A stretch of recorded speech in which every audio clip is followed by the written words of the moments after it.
Gado Elohai Shiruki Gado Elohai Kol Echad Yireh Ki Gado Elohai. 어떤 사람이 자기는 아주 이 시를 잘 쓴다고 이렇게 생각했습니다. 그리고 그림도 너무나 이렇게 잘 그린다고 이렇게 생각을 해서 친구에게 이렇게 이야기를 했습니다.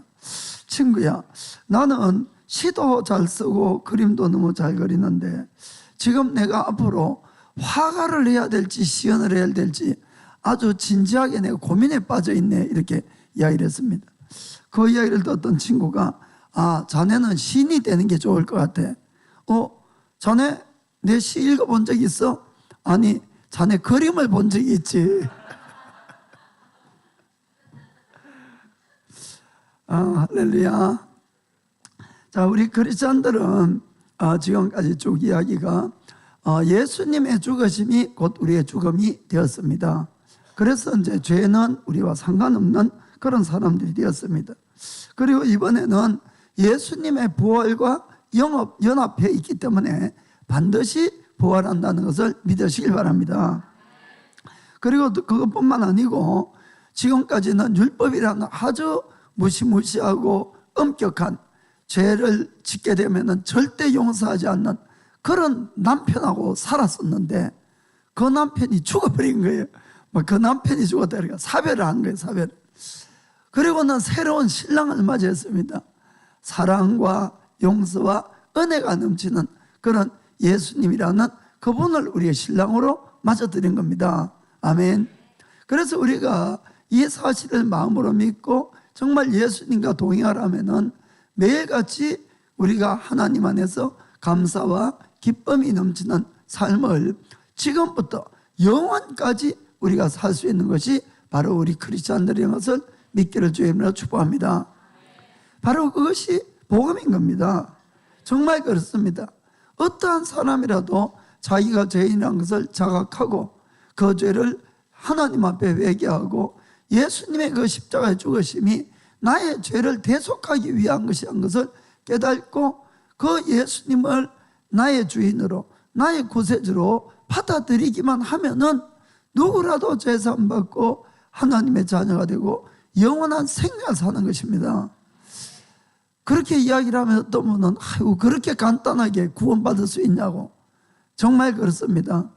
왜냐하면 이 디모데서 보면은 하나님의 뜻은 모든 사람이 구원을 받으며 진리를 알기에 이르기를 원하신다, 이렇게 되어 있습니다.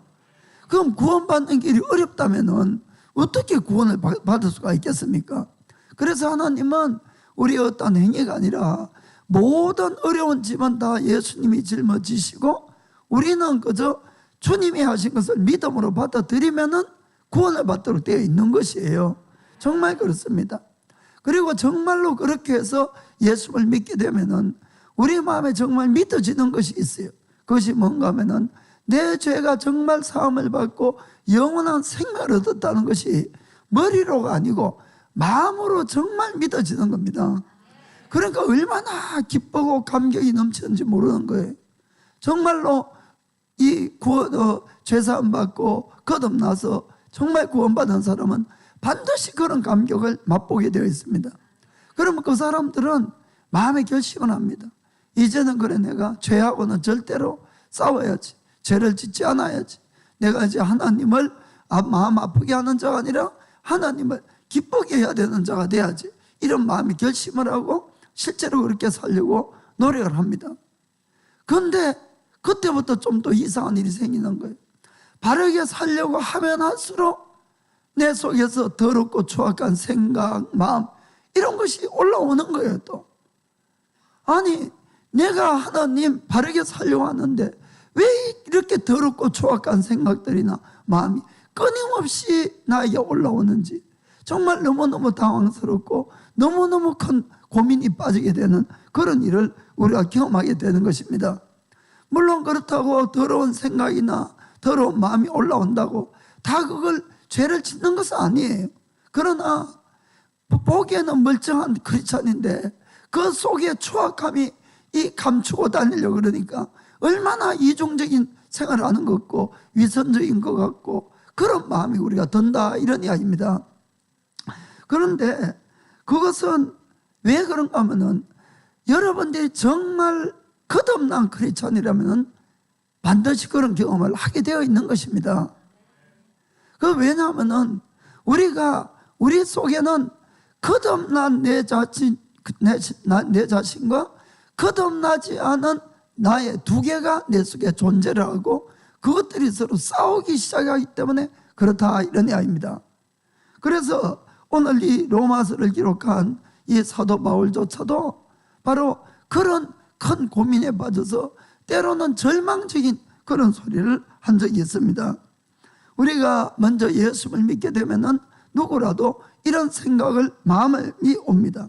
로마서 7장 22절에 내 속사람으로는 하나님의 법을 즐거워하되, 나의 속사람은 이제 구원받은 이 기쁨과 감격과 또 내 속사람은 하나님의 말씀대로 살고 싶은 거예요. 이제는 그렇죠?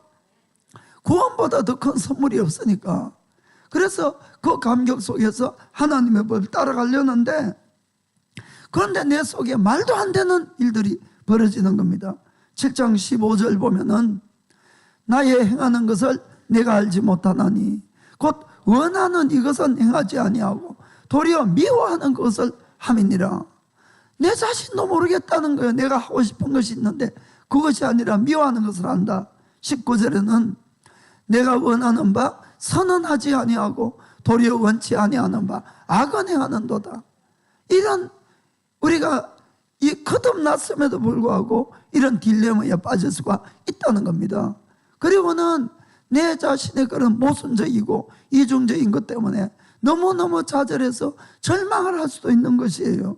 21절부터 24절까지 읽어보겠습니다. 그러므로 내가 한 법을 깨달았노니 곧 선을 행하기 원하는 나에게 악이 함께 있는 것이로다.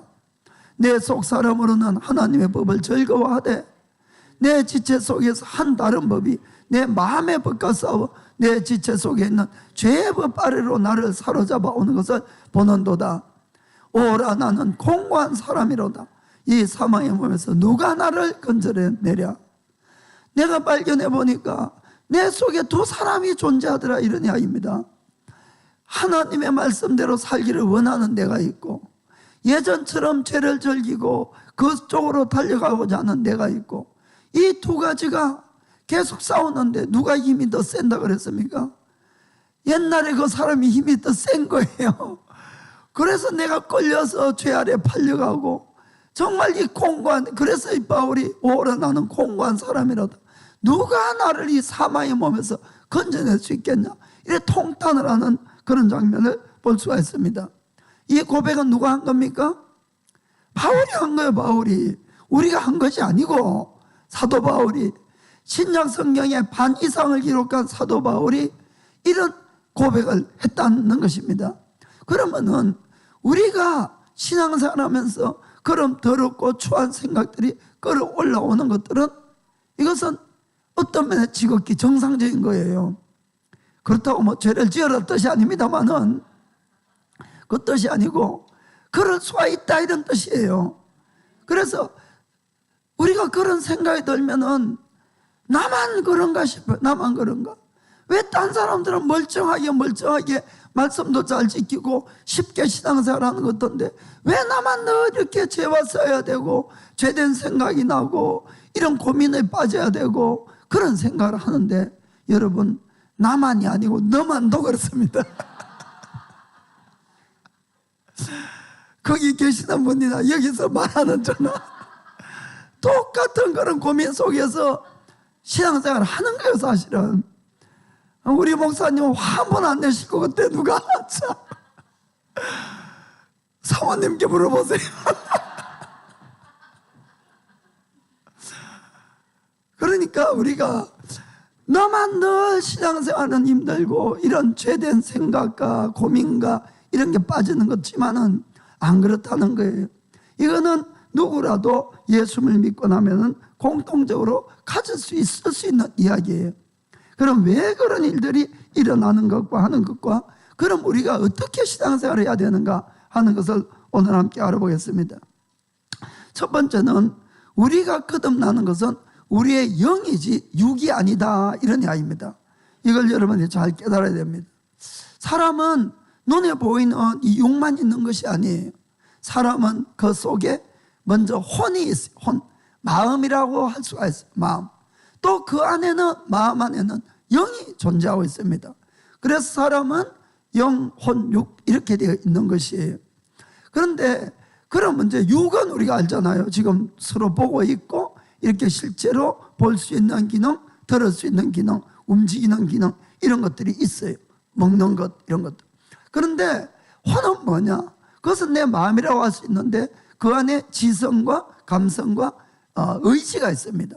지성, 감성, 의지. 그래서 우리가 뭐든지 이 보고 듣고 느끼고 또 이걸 뭔가를 내가 생각하고 결정하고 이런 것은 전부 우리 마음이 하는 겁니다. 혼이 하는 역할들이에요. 혼이. 그럼 영은 뭐냐?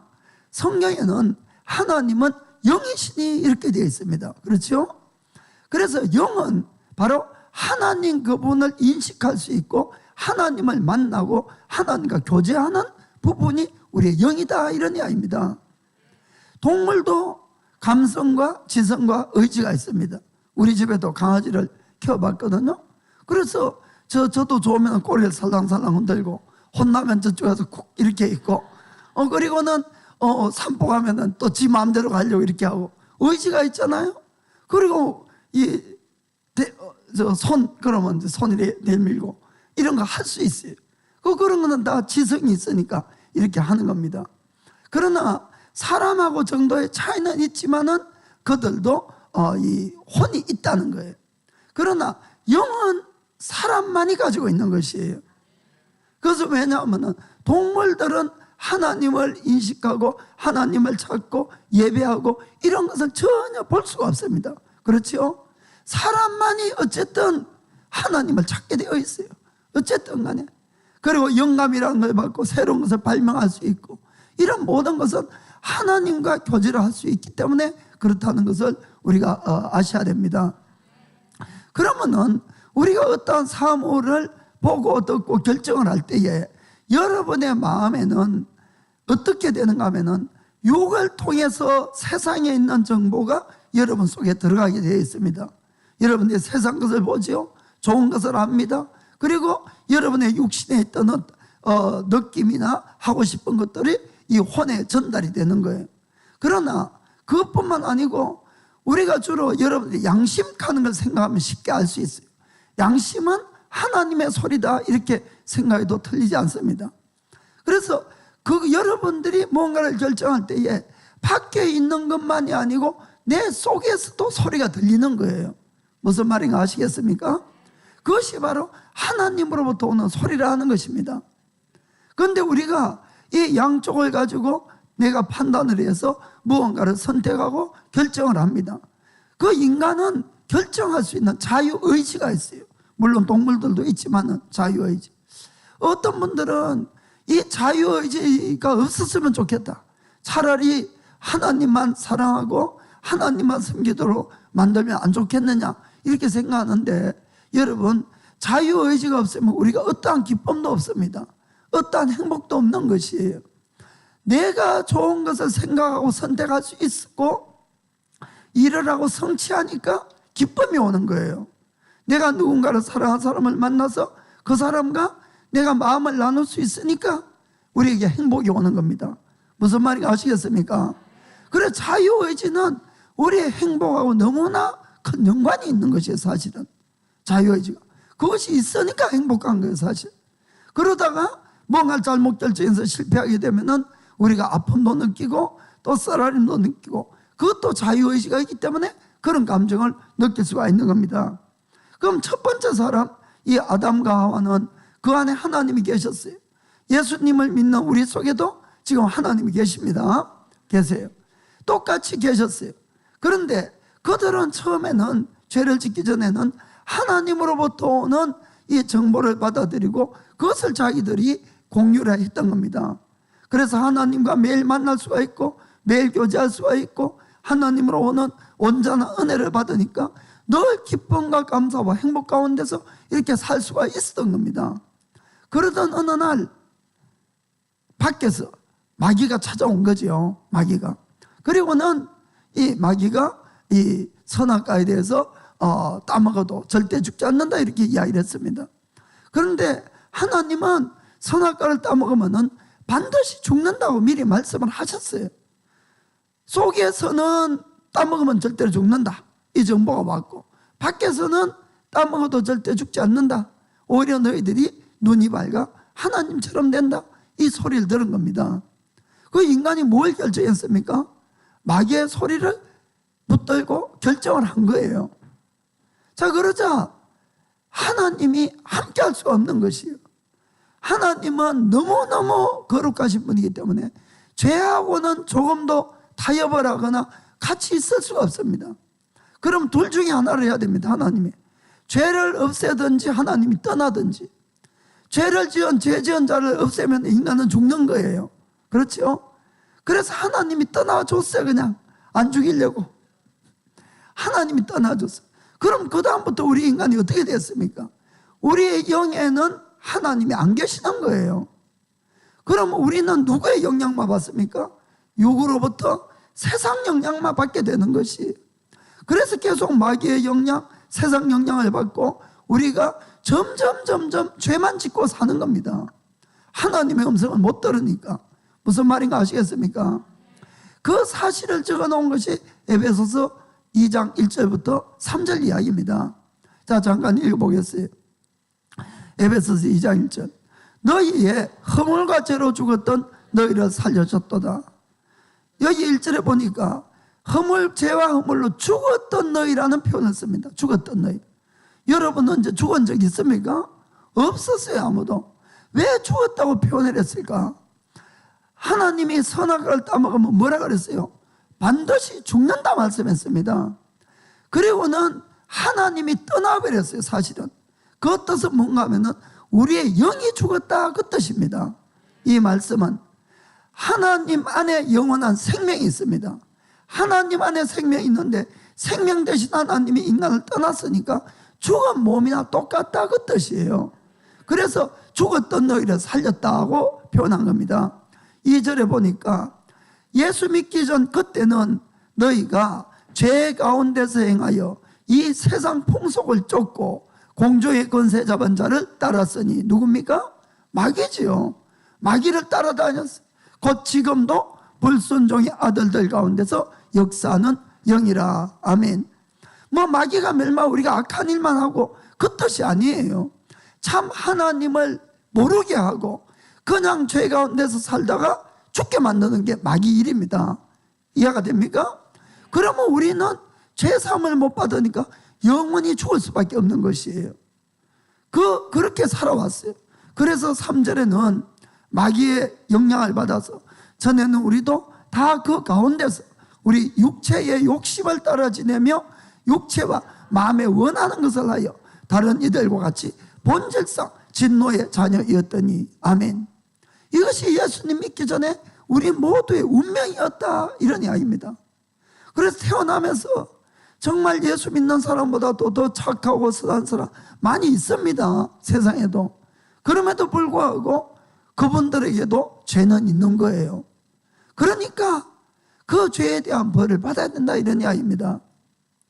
그런 우리를 하나님 어떻게 구원합니까? 4절 5절에 긍휼에 풍성하신 하나님이 우리를 사랑하신 그 큰 사랑을 인하여 허물로 죽은 우리를 그리스도와 함께 살리셨고 너희가 은혜로 구원을 얻은 것이라. 아멘. 어떻게 지금까지 쭉 설명한 것이 로마서의 바로 이 이야기입니다. 허물로 죽은 우리를 예수님의 십자가의 공로로 살려주신 것이에요. 하나님은 생명의 대가를 치렀지만 우리는 어떠한 대가도 치르지 아니하고 믿음으로 그 사실을 받아들임으로 구원을 받은 겁니다. 아멘. 그런데 그때에 주님이 우리를 구원하시고 거듭나게 할 때에 우리의 영만 거듭났다 이런 이야기입니다. 우리의 영만. 죄는 다 사함을 받았어요, 하나님 앞에. 그러나 우리의 이 육이나 혼은 옛날하고 똑같은 거예요. 그리고 우리의 영 속에 죄를 사함을 받았으니까 누가 다시 올 수 있습니까? 하나님의 영이 다시 올 수가 있었어요. 원래 우리 인간 속에 있었던 하나님의 영, 무슨 말인지 아시겠습니까? 오셨는데, 그래서 내가 거듭났어요. 나에게 속 사람이 생겼습니다. 지금까지 없었던 속 사람이. 그리고 그 속 사람은 하나님의 법을 사랑하는 거예요. 성령님이 계시니까. 그리고 하나님 말씀대로 살기를 원하는 거예요. 그런데 하나님 말씀대로 살기 원하지 않는 내가 있지요? 누굽니까? 옛날에 난 거예요. 나의 육신에 납니다. 지금까지 살아왔던 이 혼에 난 거예요.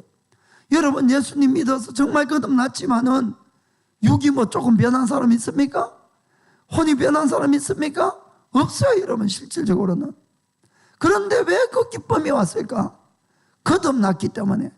내가 죄사함을 받고 내 속에 하나님의 영이 오고 내가 영생을 받았다는 것이 내가 깨달아졌기 때문에 그래요. 그런데 그때는 내가 너무나 그 감격에 취하고 성령 충만한데, 시간이 좀 지나가면은 성령 충만이 다 떨어지거든요, 누구라도. 그러면 그때부터 누구 충만이 됩니까? 또 육신 충만이 일어나는 거예요. 나의 옛 모습이 살아나는 거예요. 나의 모습. 그래서 교회 와서 처음에는 얌전하고 처음에는 다들 문제가 있어서 오니까 그 문제 해결 때문에 기도받고 뭐하고 이렇게 해서 조금 형편이 피면은 옛 모습들이 서서 다 드러나는 이유가. 그래서 옛 모습이 드러나는 거예요, 여러분. 여러분들이 이걸 정말 잘 깨달으셔야 됩니다. 아니면 평생 그냥 이 롤러코스터만 타다가 그냥 끝나고 마는 거예요.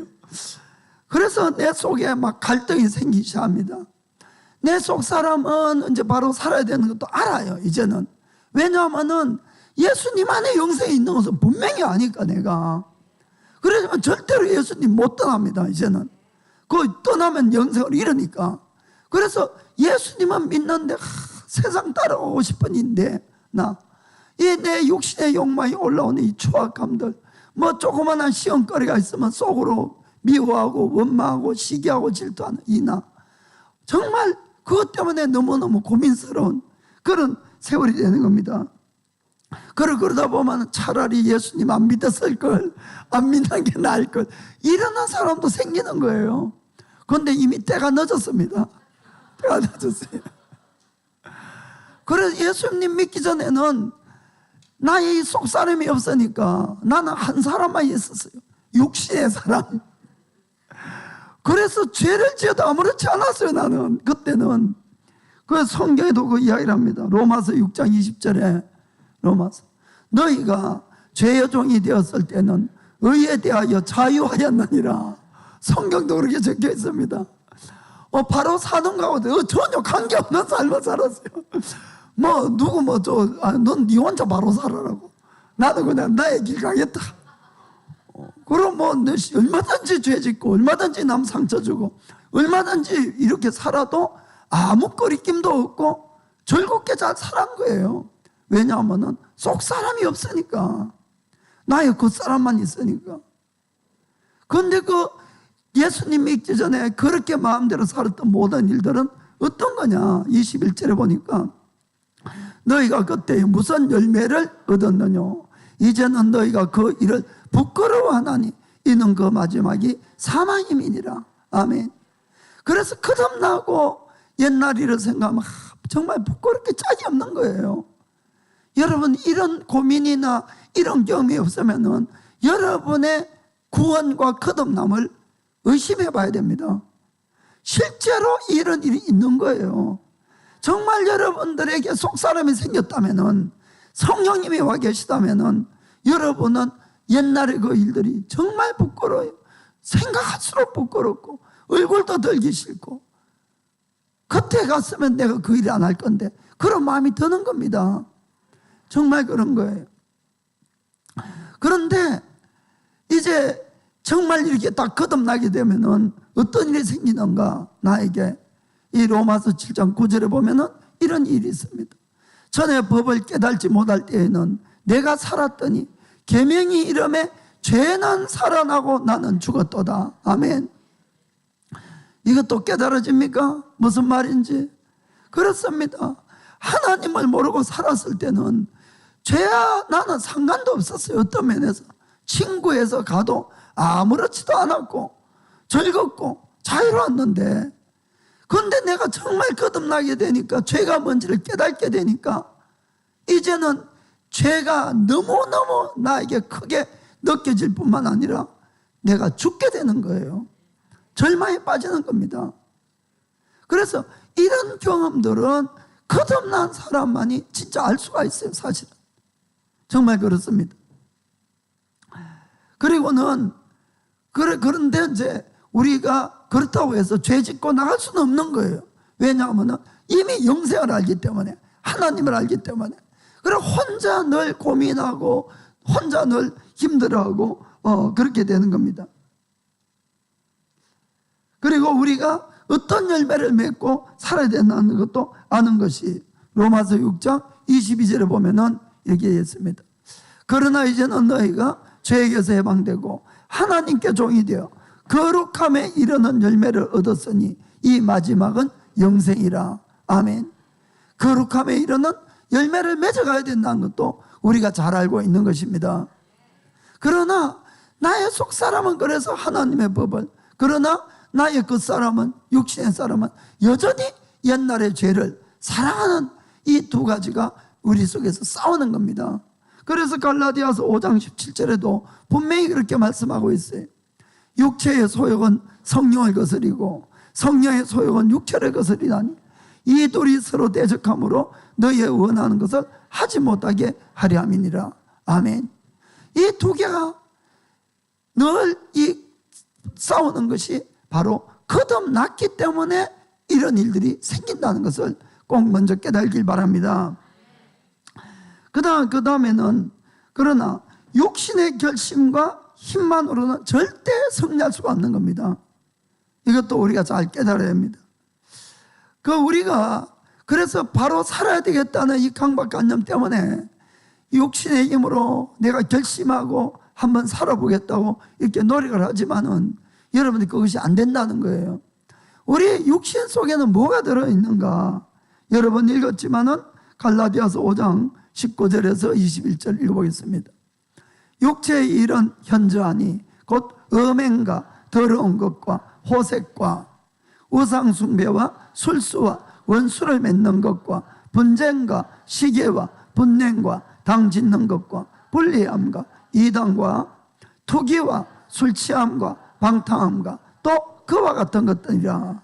전에 너에게 경계한 것 같이 경계하노니 이런 일을 하는 자들은 하나님의 나라를 유업으로 받지 못할 것이요. 아멘. 바울은 여러 번 이 일을 경계한다는 겁니다. 너희가 육신을 따라 살면 반드시 죽는다는 것이에요. 아멘. 우리가 육신의 이런 것들이 이미 잠재적으로 다 박혀 있는 겁니다. 그것뿐만 아니고 우리가 지금까지 죄와 더불어 살아온 내 마음은 그럼 어떠냐? 예수님이 이런 말씀을 했어요. 마가복음 7장 21절부터 23절까지. 속에서 곧 사람의 마음에서 나오는 것은 악한 생각, 곧 음란과 도적질과 살인과 간음과 탐욕과 악독과 속임과 음탕과 흘기는 눈과 회방과 교만과 광패니 이 모든 악한 것이 다 속에서 나와서 사람을 더럽게 하느니라. 아멘. 우리의 육신도 마음도 이미 죄에 완전히 확 물들어 있다 이런 이야기입니다. 그 안에 선한 것이 없는 것이에요. 그래서 사도 바울이 절망적 그런 사실에 자꾸 부딪히면서 점점 절망적이 된 겁니다. 자, 로마서 7장 14절.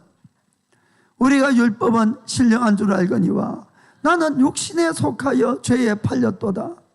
율법이 신령하다는 뜻은 율법이 바르고 옳은 것을 아는데 나는 이 육신에 속해 있다 보니까 죄 아래 팔려가는 나를 보는 겁니다. 18절 보겠습니다. 내 속 곧 내 육신에 선한 것이 거하지 아니하는 줄을 아노니 원함은 내게 있으나 선을 행하는 것은 없노라. 20절에 만일 내가 원치 아니하는 그것을 하면 이를 행하는 자가 내가 아니요 내 속에 거하는 죄니라. 아멘. 우리 인간은 내 속에, 육신 속에 죄가 아예 딱 자리 잡고 살고 있는 것이에요. 쫓아내도 이건 안 쫓겨나는 거예요. 살아있는 한은. 무슨 말이 아시겠습니까? 그래서 우리가 육신을 의지해서 신앙생활을 한다는 것은 이 절대로 죄를 이길 수가 없는 것이에요. 그 적이 내 속에 살고 있는데, 내 마음에 동아리를 털고 앉아있는데 어떻게 이것을 쫓아내고 이길 수가 있느냐는 겁니다. 그래서 여러분들이 이 신앙생활을 바르게 해야 된다는 것을 알고 그것을 육신으로 하려고 그러면 또 새로운 절망을 가져오게 되는 것이에요. 그래서 다시 한번 그 7장 24절 읽어보겠습니다. 이런 고백이 나온다는 거예요.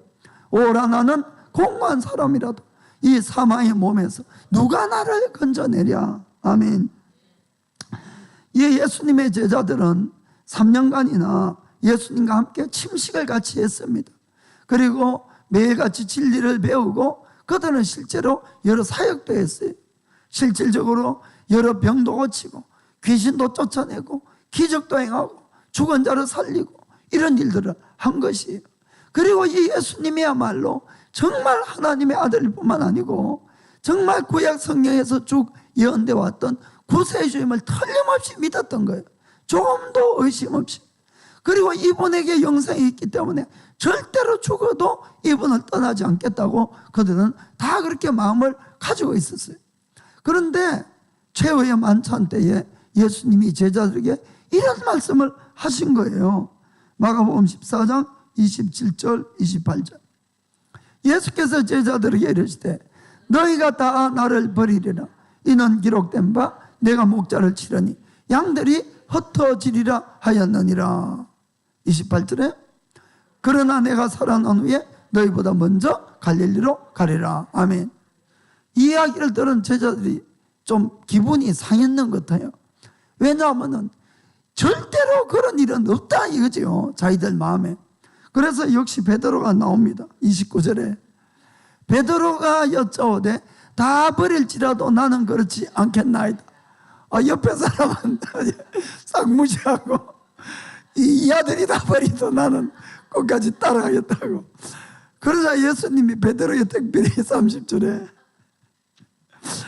예수께서 가라사대 내가 진실로 내게 이르노니 오늘 이 밤 닭이 2번 울기 전에 너가 3번 나를 부인하리라. 베드로가 더 화가 난것 같아. 그래서 31절에 베드로가 힘있게 말하되 내가 주와 함께 죽을지언정 주를 부인하지 않겠나이다 하고 모든 제자들도 이와 같이 말하니라. 아멘. 이 이야기는 절대로 이 제자들이 꾸며낸 이야기가 아닙니다. 그때의 그들은 진심이었어요. 어떻게 예수님을 버리고 떠날 수가 있습니까? 3년 동안 자기들이 눈으로 보고 듣고 체험한 것이 있는데 정말 이분이 하나님이 맞는데 어떻게 떠나겠어요? 또 영생이 여기에 있는데. 그래서 그들은 예수님이 이런 말씀을 하는데 이해가 안 됐어요. 어쩌면 자기들이 기분이 상했을 거예요. 이 프라이드가 진짜 좀 그랬을 것 같아요. 그런데 실질적으로 어떻게 됐습니까? 다 버리고 도망을 가는 겁니다. 다 버리고. 그런데 이제 베드로는 그래도 한 말이 있는지 따라갔어요. 그런데 성경에 보면은 멀찌감치 따라가게 돼 있어요. 가까이는 못 따라가고. 그럼 멀찌감치 따라갔어요. 그래서 이제 제사장 집에 들어갔는데 거기에 여종이 하나 베드로를 보고 너도 한편이지 딱 그러니까 아니라고 2번이나 그 이야기를 들었어요. 3번째 아니야 틀림없어 당신도 한편이야 이게 딱 하니까 베드로가 뭐라고 하는가 하면은 그 71절 보니까 베드로가 저주하며 맹세하되 나는 너희의 말하는 이 사람을 알지 못하노라 하니 이젠 자기 말이 진짜로 저주까지 걸고 맹세를 하는 거예요. 도대체 이런 일이. 그래 72절에 닭이 곧 두 번째 울더라. 이에 베드로가 예수께서 자기에게 하신 말씀, 곧 닭이 두 번 울기 전에 너가 세 번 나를 부인하리라 하심이 기억되어 생각하고 울었더라. 아멘. 마태복음에는 심히 울었더라 이렇게 되어 있어요. 참 저는 이 구절을 읽으면서 우리 인간이 하나님을 따라갈 수 있는 한계가 이거다 이런 이야기입니다. 다른 뜻이 아니고 뭐 우리 인간이 연약한 거는 하나님도 잘 알고 계시는 것이에요. 그렇기 때문에 내 힘으로 뭐를 해보겠다 하는 것을 절대로 버려야지 여러분들이 바른 신앙생활을 합니다. 어떤 사람 참 대단한 사람이 있어요. 정말 이렇게 보면 저 자기 힘으로 하고 있는 걸 아는데 그래도 참 열심히 하는 분들 계세요. 저러다 언젠가 넘어가지 하는 걸 아는 거예요. 저희들은 그 여러분들이 정말 내 힘의 한계를 아셔야 됩니다. 어느 누구라도 서로 이 용량이 다르기 때문에 자기 힘으로 간발히 할 수 있는 것도 다 달라요. 사람마다. 뭐 어떤 사람은 예수님 잡혀갈 때 바로 도망갔고 베드로는 그래도 좀 따라갔고, 그러나 결국 내 힘으로 한 사람은 걸려 넘어가는 겁니다. 예수님은 이 제자들이 배반하고 도망갈 걸 미리 다 알고 계셨어요. 실패할 것을 아셨지만은 왜 이 실패를 허용했을까 하는 것을 여러분 잘 생각해 보시기 바랍니다. 그것은 주님이 일부러 그 일이 일어나도록 허용한 겁니다. 왜냐하면 너희들 힘으로는 절대로 진리를 알더라도 진리를 못 지킨다는 거예요. 너희들 힘으로는 나를 따라와야 되는 걸 알지만 나를 끝까지는 못 따라온다는 겁니다. 그래서 실패를 시키는 겁니다. 내 힘으로 하는 사람들. 그렇게 되면은 그 다음부터는 이 제자들이 이 실패가 있었기 때문에 그 다음에 예수님이 부활하고 성천하시기 전에 뭐라 그럽니까? 너희가 예루살렘을 떠나지 말고 성령이 임할 때까지 기도하라고 말씀했어요. 그죠? 기도하라. 하루 이틀 만에 온 거 아니잖아요. 열흘 뒤에 왔는데 많은 사람이 떠났지만은 그 성급한 베드로도 끝까지 남았어요. 왜냐하면 자기 힘으로 안 되니까. 그걸 경험하지 못했다면은 아마 이 제자들은 예수님께 순종합니다. 순종하지만은 때로는 자기 생각대로 하고 때로는 자기 힘으로 하고 이렇게 신앙생활하는 것이 틀림없다 이런 이야기입니다. 이해가 되십니까? 그래서 주님은 일부러 그들에게 실패를 경험하게 하고 너네들 힘으로는 절대로 끝까지 할 수 없으니까 처음부터 내려놓으라는 겁니다. 처음부터 내려놓고 누구를 의지해야 됩니까? 성령님, 성령님. 아멘. 성령님이 오셔야 되는 것이에요. 그분을 의지해야 되는 겁니다. 사실 그분은 어디 계십니까? 이미 우리 속에 와 계세요. 우리의 영에는 다 와 계시는데, 그런데 우리가 신앙생활 하면서 늘 그분을 모십니까? 아니에요. 많은 분들이 대부분의 나날들을 그분은 아예 관계없이 신앙생활하고 밖에 나가서 내 생활을 하고 그럼 필요할 때만 그냥 와서 주여 하고 기도하고 이것이 대부분이에요. 그러면 다 실패하게 되어 있습니다. 그것이 아니라 이 성령님이 늘 나를 지배하고 다스리고 인도할 수 있게끔 그분의 충만함을 받으려고 여기에 애를 쓰시면은 다 성공합니다. 아멘. 그렇습니다. 사람의 힘으로 절대로 우리가 승리할 수 없다는 것을 다른 분을 통해서 또 간증을 하나 할게요. 들어보신 분은 들어봤을 거예요. 한국에 이미 타계했지만은 이 불교계에 아주 유명한 이 성철 스님이라는 분이 계셨어요. 성철 스님. 이분은 이 티벳의 이 다라이라마 같은 그런 존재였어요. 이 불교계 한국에. 그래서 아주 모든 분들이 존경하고 이렇게 있었습니다. 그분은 원래 판사였어요. 판사. 그러다가 어느 날 사건을 맡고 재판을 했는데 그 사람을 어떤 사람 사형을 선고를 하고 그 사형이 옛날에 금방 집행이 돼버렸어요. 그런데 그 사람이 죽고 나서 진범이 잡힌 거예요. 진짜 범인이. 이분이 얼마나 쇼크를 받았는지 모릅니다. 이분이 너무너무 양심의 가책을 받고 더 이상 판사 일을 할 수가 없어서 그만둬 버렸어요. 그리고는 그때는 그분은 결혼도 하고 딸도 있었는데 딸이나 아내를 버리고 출가해서 중이 되어버렸어요. 그리고는 정말 자기가 죄 없이 또 속지 않은 마음도 있었기 때문에 정말로 이분이 바로 살아보겠다고 막 몸부림을 친 겁니다.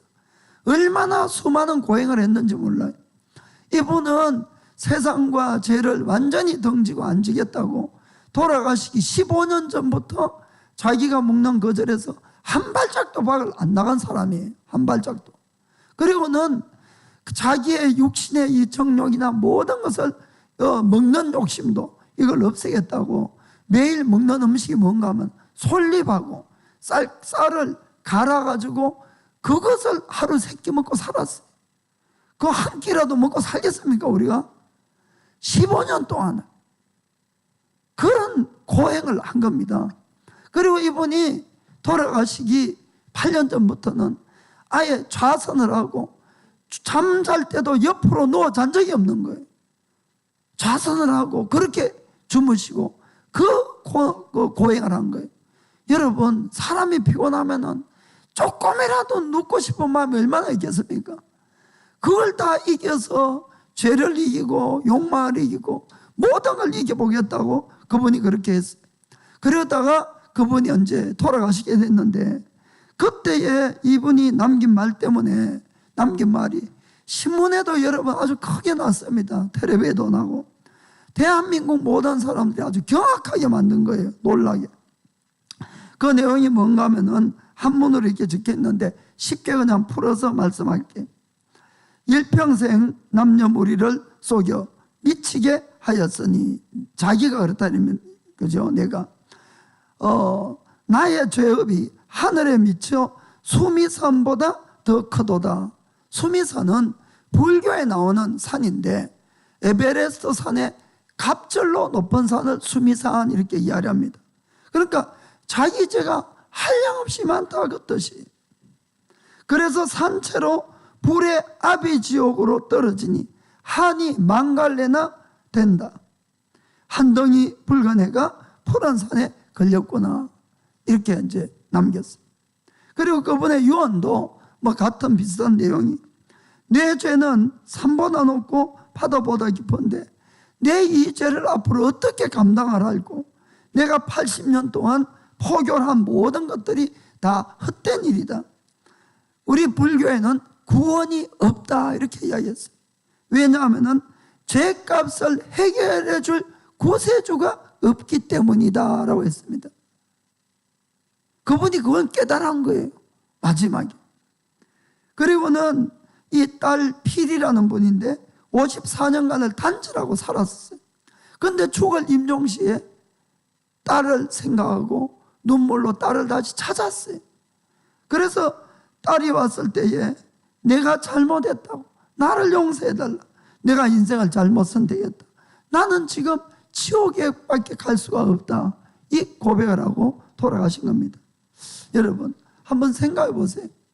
인간의 힘으로 이 성철 스님보다도 더 저는 고행을 할 사람은 없다고 봐요.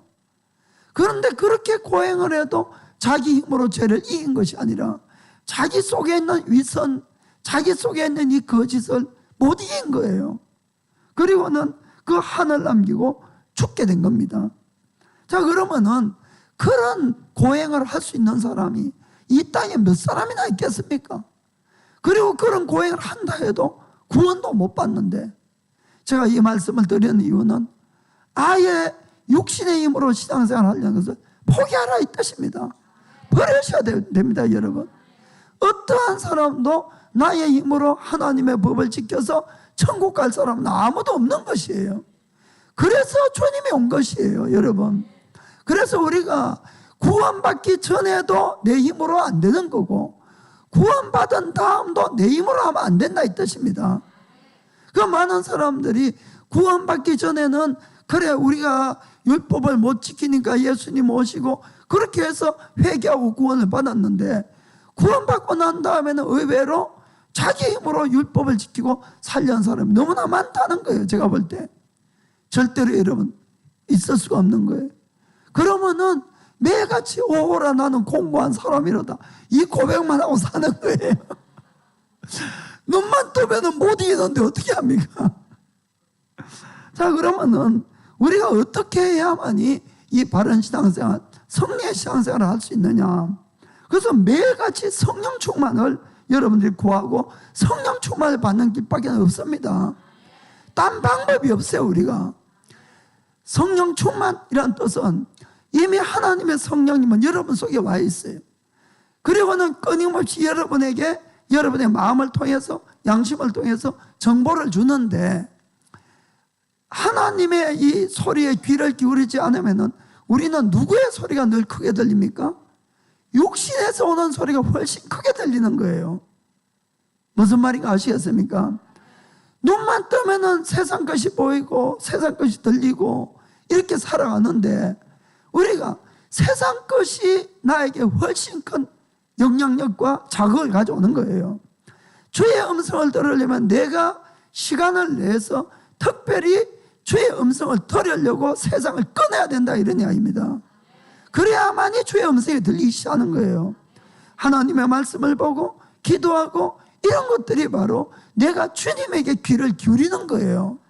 그리고 그분이 말씀하시면 거기에 내가 순종할 때 성령 충만이 일어나는 겁니다. 그러면 여러분들이 성령 충만하면 세상에서 오는 것들을 다 이길 수가 있어요. 그런데 내가 하나님의 소리는 듣지 아니하고, 그리고는 눈만 뜨면 들리는 건 세상 이야기면은 아무리 끝없난 우리지만은 내 속에 성령님에 의해서 이야기를 해도 그 이야기를 안 들으니까 없는 거나 마찬가지다, 이런 이야기입니다. 그러니까 늘 세상에 오는 자극이 나를 자극하고 육신에서 오는 욕망이 나를 자극하고 그런 것들이 올라오는데, 옛날에는 그런 것들이 아무렇지도 않았어. 그러나 구원받은 나는 알잖아요, 그게 죄라는 것이. 그러니까 절망이 되는 겁니다. 뭐 옛날에 없었습니까? 있었어요. 사실 없는 것이 아니고. 그러나 그때는 죄를 죄인 줄 몰랐기 때문에 절망이 안 빠졌을 뿐이에요.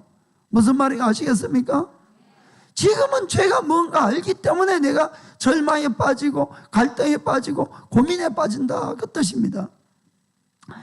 그래서 바울이 오라 나는 공고한 사람이로다, 나를 이 사마의 몸에서 누가 나를 건져낼 수 있을까, 이렇게 탄식을 하면서 그 다음 구절에 25절에 보면은 로마서 7장 25절에 우리 주 예수 그리스도로 말미암아 하나님께 감사하리로다. 그런 내 자신이 마음으로는 하나님의 법을, 육신으로는 죄의 법을 섬기노라. 이 말은 좀 거꾸로 보면은 내 마음은 하나님의 법을 사랑하고 육신은 죄의 법을 섬기는 걸 인정하더라도, 늘 싸움이 있는 걸 인정하더라도 나는 예수님으로 말미암아 하나님께 감사하겠다는 겁니다. 그 뜻은 로마서 8장부터 하나님은 이미 예수님 안에서 우리가 승리할 수 있는 일도 마련해 놓았다는 걸 말씀합니다. 그것은 바로 성령님을 따라 사는 삶이에요. 아멘. 그것이 로마서 7장의 해답이 바로 로마서 8장에 기록되어 있는 겁니다. 로마서 8장 1절 보겠습니다. 그러므로 이제 그리스도 예수 안에 있는 자에게는 결코 정죄함이 없나니. 여러분의 성경에는 이 갈로 쳐놓은 것이 없어요. 갈로 아니. 저는 제가 오늘 이 로마서 8장 1절을 소개할 수 있는 걸 너무나 기쁘게 생각합니다. 왜냐하면 이 로마서 8장 1절 때문에 수많은 신학자나 수많은 사람들이 잘못 가르치고 있어요. 우리가 갈로 안에 있는 걸 빼면은 예수를 한번 믿은 자는 결코 정죄함이 없다, 반드시 구원받는다, 그 뜻입니다. 이해가 됩니까? 그 뜻이에요. 정죄함이 없으니까 반드시 구원받는다. 그러나 원문은 이렇게 안 돼 있다는 거예요, 원래. 자, 거기 한번 봅시다. 킹 제임스 버전을 보면은 그 줄쳐난 부분이 해석이 안 돼 있어요, 사실은. 그 줄쳐난 부분 해석이 갈로 안에 있는 부분입니다. 그러므로 이제 그리스도 안에 예수 있는 자, 어떤 자냐? 곧 육신을 쫓지 않고 성령을 쫓아 행하는 자들에게는 결코 정죄함이 없나니. 이게 바른 해석이에요. 그리고 바른 말씀입니다. 예수를 한번 믿었다고가 아니고 믿고 난 다음에 육신이 아니라 끊임없이 성령을 쫓아 살아야 되는 겁니다. 그리고 거기에 대한 해설을 2절부터 15절까지 쭉 해놓은 거예요, 사실은. 그래서 성경을 잘 읽어보면은 이 말씀을 분명히 이게 맞다는 걸 알 수가 있습니다. 자, 그러면은 어떻게 하나님은 우리를 구원하느냐, 어떻게 육신에서 승리시키느냐. 2절 보겠습니다. 2절. 이는 그리스도 예수 안에 있는 생명의 성령의 법이 죄와 사망의 법에서 너를 해방하였음이니라. 저 예수 안에 있는 이 사람들은 육신을 쫓지 않고 성령을 쫓아서 하는 그 사람들에게는 늘 뭐가 역사합니까? 생명의 성령의 법이 역사하기 때문에 죄와 사망의 법이 아무리 강해도 이길 수가 있다는 거예요. 이길 수가 있다. 자, 3절 보겠어요. 3절에 율법이 육신으로 말미암아 연약하여 할 수 없는 그것을 하나님은 하시나니. 자, 요까지만. 이 말씀도 여기 보면은 우리가 육신이 연약하기 때문에 누구도 율법을 다 지킬 수가 없다는 거예요. 이거는. 그래서 우리 힘으로 못 지키는 것은 당연한 겁니다, 여러분. 그게 너무 좌절하지 마세요. 그것을 어떻게 하나님이 해결을 했느냐. 먼저는 곧 죄를 인하여 자기 아들을 죄 있는 육신의 모양으로 보내어 육신의 죄를 정하사. 한마디로 하나님의 아들 예수님을 보내주시고 그분을 십자가에 죽게 함으로 말미암아 우리 죄를 해결해 주셨다, 그 뜻이에요. 해결하시고 우리에게 뭘 줬습니까? 성령님을 주신 거예요. 성령님을. 그래서 4절에 육신을 쫓지 않고 그 영을 쫓아 행하는 우리에게 율법의 요구를 이루어지게 하려 하심이니라. 아멘. 참 하나님은 놀라우신 분이에요.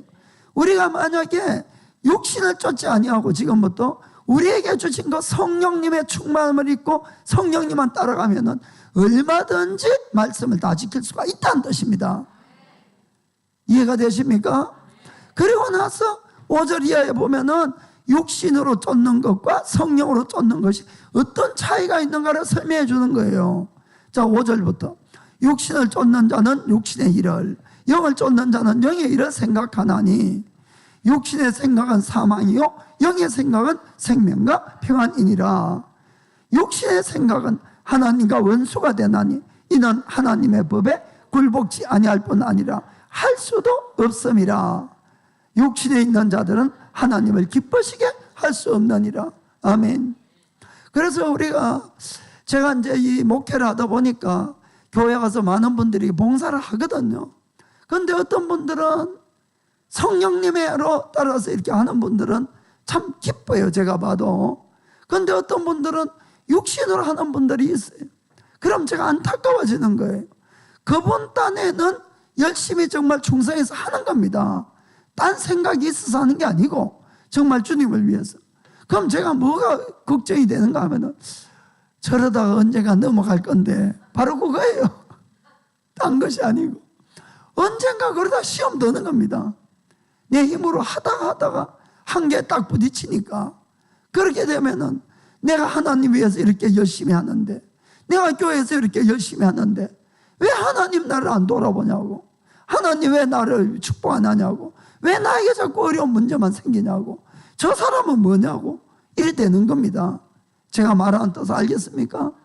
그래서 결국은 하나님을 기쁘게 할 수 있는 것이 안 된다, 이런 뜻입니다. 그래서 제가 그렇다고 그렇게 하는 분한테 가서 지금 당신 육신으로 하고 있으니까 이런 소리는 못 하잖아요. 예수님도 제자들이 뻔히 가서 나 자빠질까 하라도 놔두는 거예요. 왜냐하면 경험해서 깨달는 것은 경험해서 깨달을 수밖에 없어요, 사실은. 그래요. 그 다음부터 근데 이제 이게 잘못 깨달으면 원망하고 이제 두 교회 한참 이렇게 쉬는 사람이 있으니까 막 그럴 땐 가서 좀 잘 달래야 되겠지만은 그런 거예요. 자, 9절부터 또 보겠어요. 9절부터 11절까지. 만일 너희 속에 하나님의 영이 거하시면 너희가 육신에 있지 아니하고 영에 있나니 누구든지 그리스도에 영이 없으면 그리스도의 사람이 아니라. 그래서 여러분, 정말 내가 거듭났는지 안 거듭났는지 잘 봐야 됩니다. 아무리 내가 여기 와서 친목이 좋고 교회가 좋고 열심을 해도 내가 거듭나서 내 속에 성령님이 없다면은 나는 아직도 그리스도의 사람이 아닌 거예요. 엄밀하게. 무슨 말인지 아시겠습니까? 그래서 하나님의 영이 내 속에 와야 됩니다. 10절 또 그리스도께서 너희 안에 계시면 몸은 죄로 인하여 죽은 것이나 영은 의를 인하여 산 것이니라. 이미 영생을 얻었어요. 11절에 예수를 죽은 자 가운데서 살리신 이의 영이 너희 안에 거하시면 그리스도 예수를 죽은 자 가운데서 살리신 이가 너희 안에 거하시는 그의 영으로 말미암아 너희 죽을 몸도 살리시리라. 아멘. 로마서 8장을 읽어보면 성령님이라는 뜻이 20번이나 나옵니다. 그렇게 성령님이 많이 나와요. 성령. 여기 우리가 예수님을 죽은 자 가운데 살리신 분은 하나님 아버지세요. 그분이 우리를 장차 또 부활시킬 겁니다. 그러나 누구를 통해서? 하나님의 성령을 통해서. 아멘. 그렇기 때문에 내 속에 성령님이 안 계시다면 아직 나는 그리스도의 사람도 아니고 부활의 영광에 참가가 안 된다는 것을 여러분 아시기 바랍니다.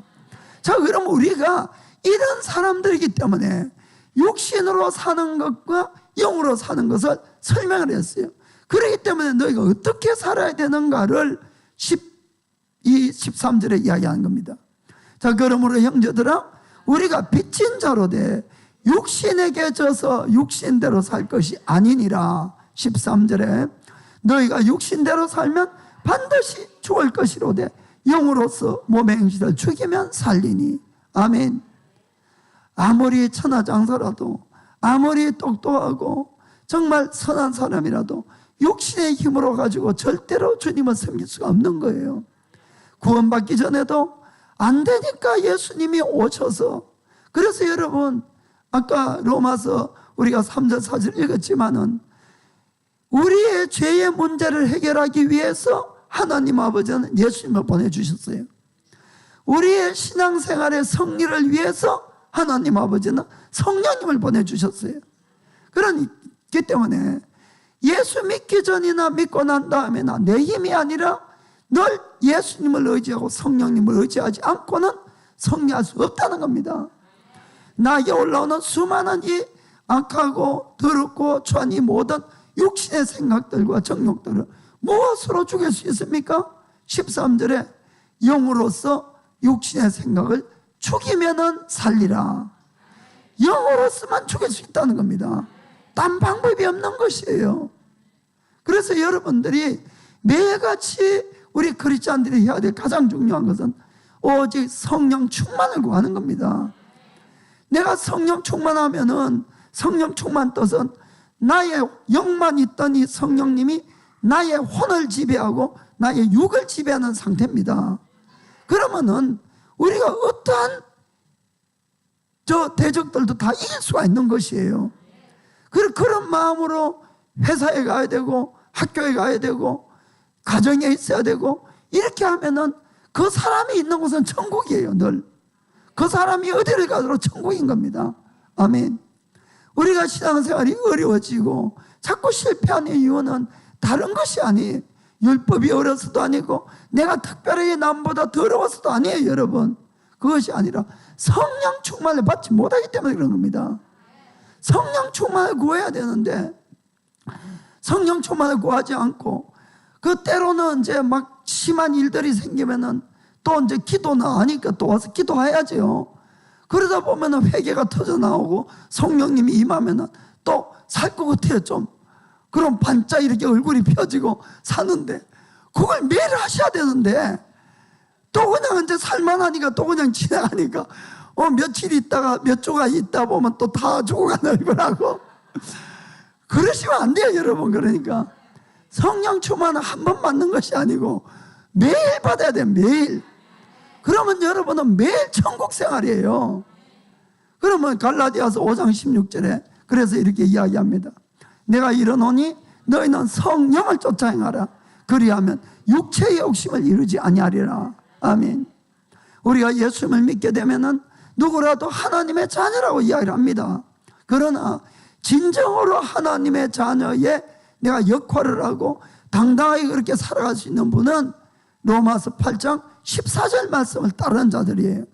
무릇 하나님의 영으로 인도함을 받는 그들은 곧 하나님의 아들이라. 아멘. 기도하겠습니다.